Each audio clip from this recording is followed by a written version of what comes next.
Assalamualaikum warahmatullahi wabarakatuh. Di sini saya Falasif Andini akan menjelaskan tentang the principle of instructional language for a teacher.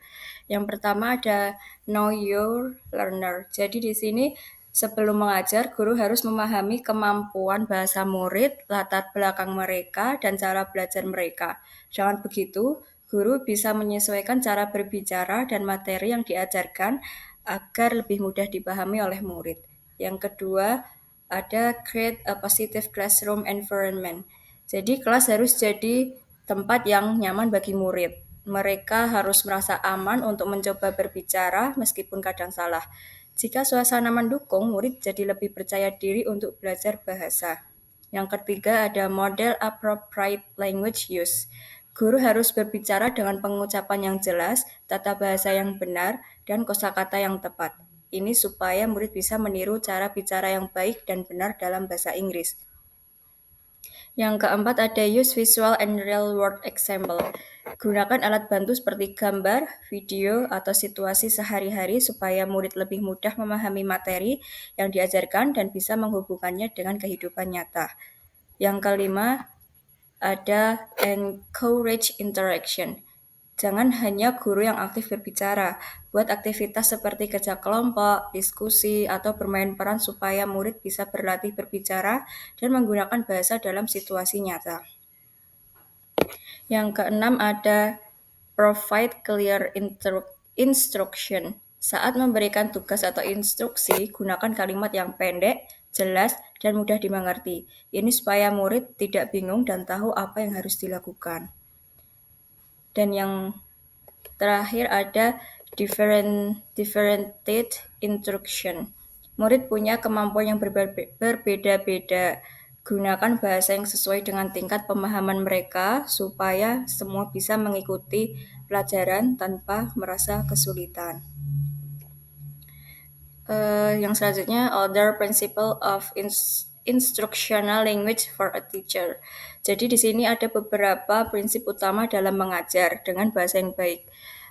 Antara lain ada gunakan bahasa yang jelas, pilih kata-kata dan tata bahasa yang sesuai dengan tingkat murid. Yang ketiga, beri konteks supaya murid lebih mudah paham. Yang keempat, buat murid aktif berbicara dan berinteraksi. Yang kelima, menggabungkan situasi kehidupan nyata. Keenam, beri instruksi yang mudah dimengerti. Dan yang terakhir, mengadaptasi bahasa ke berbagai gaya belajar. Selanjutnya ada key aspects of instructional language principle. Yang pertama ada communicative focus. Itu penggunaan bahasa harus berorientasi pada komunikasi yang bermakna, bukan hanya pada aturan tata bahasa. Yang kedua ada comprehensible input. Jadi bahasa yang digunakan harus mudah dipahami dengan bantuan konteks, visual, dan kosakata yang sesuai. Yang ketiga ada learner centered approach. Jadi bahasa harus disesuaikan dengan kebutuhan individu siswa dan memberikan peluang untuk partisipasi aktif. Yang keempat ada positive feedback. Guru harus memberikan umpan balik yang membangun untuk mendorong siswa meningkatkan keterampilan mereka. Cultural awareness. Jadi guru harus menghormati dan mengakui keberagaman budaya siswa dalam penggunaan bahasa. Yang keenam ada variety of language structures. Jadi penggunaan berbagai bentuk bahasa seperti pertanyaan, perintah, dan penjelasan dapat meningkatkan keterlibatan siswa. Lalu selanjutnya ada giving instructions in English.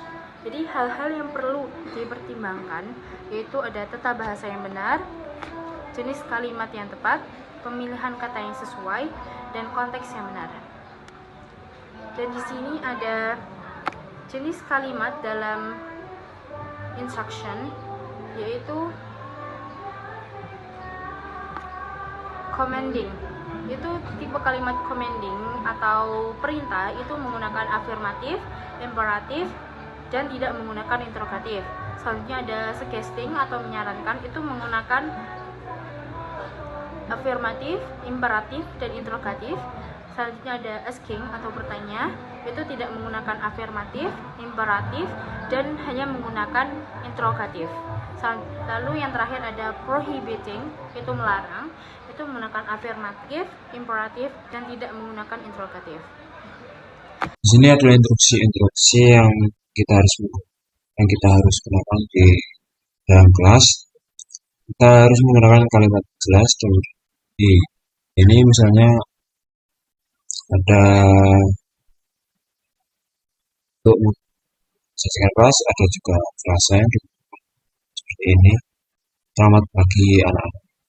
Student, siapa yang tidak ada is absently?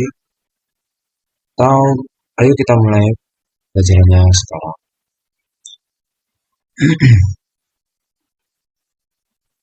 Kita juga bisa menggunakan kalimat yang mudah dimengerti seperti yang memberikan instruksi,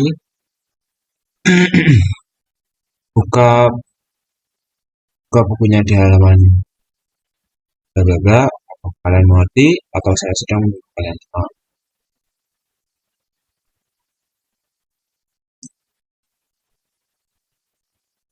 Dan di sini ada post activity, time to stop, it's almost time to stop, let's to stop here, next time, what is this, bla bla bla, on page 4. Bye, goodbye student. See you. Ekspresi motivasi. Yang pertama, that's good, digunakan untuk menunjukkan persetujuan sesuatu yang baik. Yang kedua, you're right, digunakan ketika seseorang memberikan pendapat atau informasi yang benar. Yang ketiga, good work, memberi pujian pekerjaan yang sudah dilakukan dengan baik. Yang keempat, great, mengungkapkan pujian sesuatu yang sangat baik atau luar biasa. Yang kelima, does it, menunjukkan seseorang telah mencapai tujuan atau menyelesaikan sesuatu dengan benar. Selanjutnya, excellent, memberikan pujian lebih tinggi dari good atau great, menunjukkan kualitas luar biasa. Selanjutnya, good remembering, pujian untuk mengingat sesuatu dengan baik.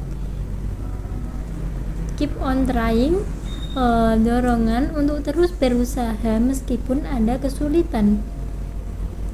Selanjutnya, keep up the good work, menyemangati seseorang untuk terus melanjutkan pekerjaan yang sudah baik.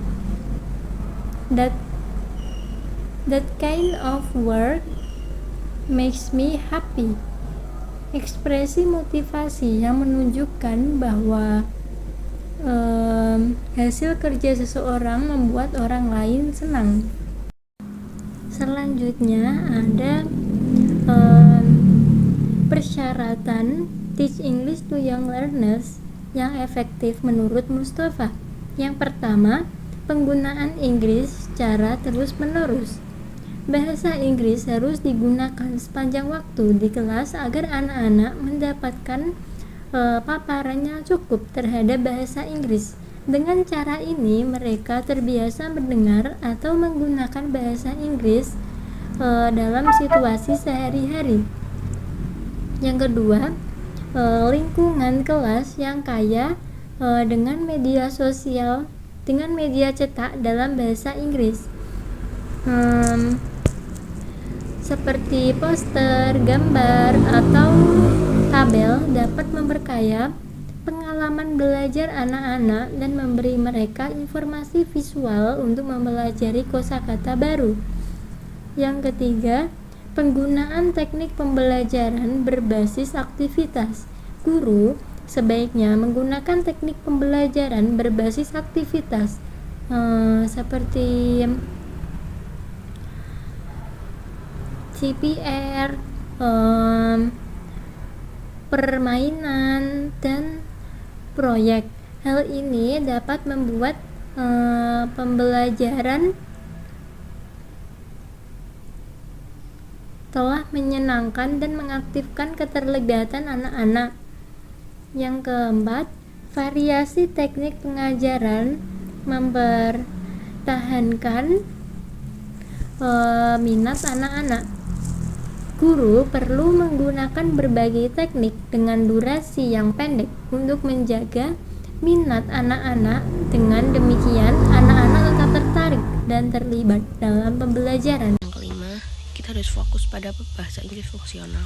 Kita harus mengajarkan kosakata yang berguna atau yang bisa digunakan sehari-hari agar mereka bisa mengingat dan menggunakannya dengan baik dan benar. Yang keenam, pengulangan kosakata dan ekspresi. Kita juga harus menggunakan ekspresi dan kosakata baru agar anak-anak bisa lebih memahami dan mengerti apa yang kita ajarkan. Yang ketujuh, pemberian rutinitas dalam pembelajaran. Kita harus menciptakan rutinitas yang teratur agar anak-anak bisa memahami bahasa Inggris secara alami. Dan yang terakhir, kemampuan guru sebagai model bahasa. Kita harus tentunya menguasai bahasa Inggris yang baik dan mampu menjelaskan juga agar muridnya bisa menjadi teladan dan dapat memahami bahasa Inggris dengan lebih baik. Secara simpelnya, kita dapat mengajarkan bahasa Inggris kepada anak-anak secara efektif agar mendapatkan lingkungan belajar yang kaya akan bahasa Inggris. Kita dapat menerapkan metode interaktif dan menggunakan berbagai teknik pengajaran, serta dapat menjadi panutan untuk anak-anak dalam bahasa Inggris.